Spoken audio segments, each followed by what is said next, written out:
Well, we are so glad to have you with us today. You can see we are social distanced from each other because of our continuing coverage of the corona pandemic. Now, more information is coming in. Things are changing constantly. 7 News receiving a lot of questions through our emails and our Facebook page about COVID-19. That's right. So we have, once again, Dr. Matthew Delfino here to help answer some of those questions.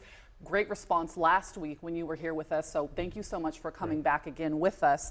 I guess we'll start off with, last week we kind of talked about where the virus came from, etc. So now we kind of wanted to get into some questions and myths. Kim and I were just talking about this, so we're just going to start off with this thing that I keep seeing shared over and over and over on social media.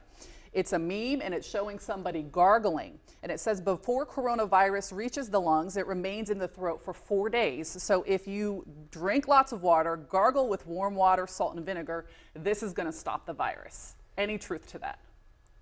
So there's truth in the fact that it may make you feel better. Okay. Gargling with warm salt and water and doing other home remedies may help treat the symptoms. However, unfortunately, there's still no cure for the virus. So your immune system has to do all the work here.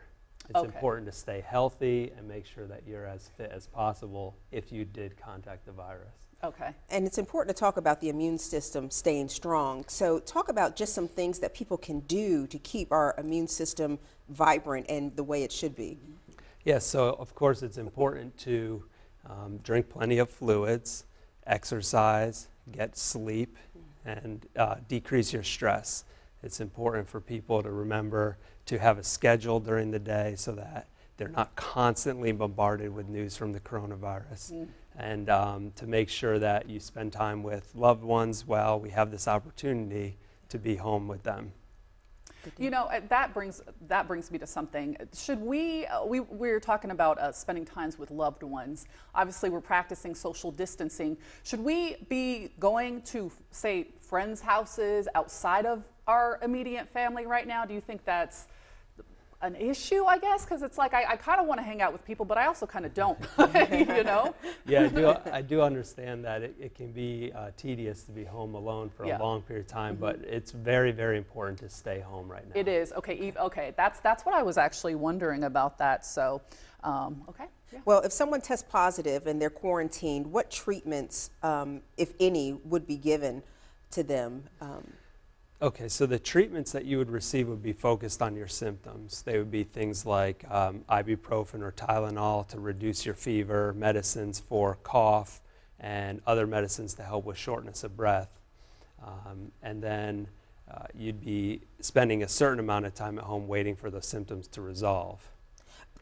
You mentioned about ibuprofen, and I don't know if this is true or not, so I'm asking. And there have been concerns about taking ibuprofen if you're sick, even for a common cold, but also especially if you have this virus. No, you're right. I did mention it, and a lot of the initial reports that are coming out suggest that maybe ibuprofen could make the symptoms worse. It can actually affect your lungs in a way that allows the virus to replicate more quickly. And as you mentioned earlier, Jackie, the information comes out daily, new information about the virus. And so this is one of the newest things, and it does seem to have some factual basis. So it may be that you're receiving Tylenol only in this time. Okay, so no ibuprofen, just to be on the safe side. I think for right now, what we know, that's a good advice. Okay.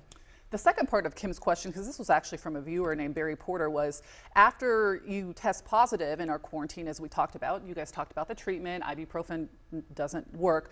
Who would determine the time frame? How long are you going to be quarantined for? Okay, so there's actually 2 ways that you can be, cured of this virus and released from quarantine. The first has to do with time.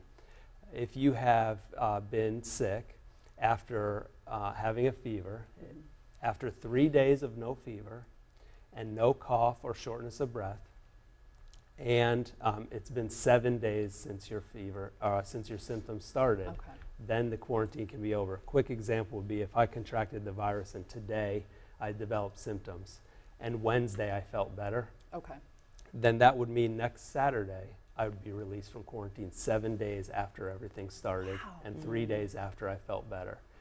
The other way is based on testing.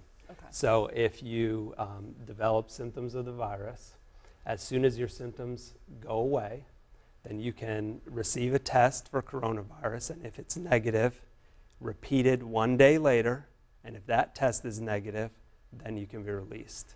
So potentially that could be a little quicker, though we have a problem with testing right now. The test process is slow. So some people may be waiting up to 7 days for a test to come back. Gotcha. It's All right. tricky. I think we're gonna wrap right now real quick, but we're gonna come back, correct, Deanna, and have a couple more. Yes, we're gonna have more questions with Dr. Delfino, and I'll actually look on social media too to see, because last time I had missed some questions. So we'll have more questions for him when we come right back. Thank you so much for joining us.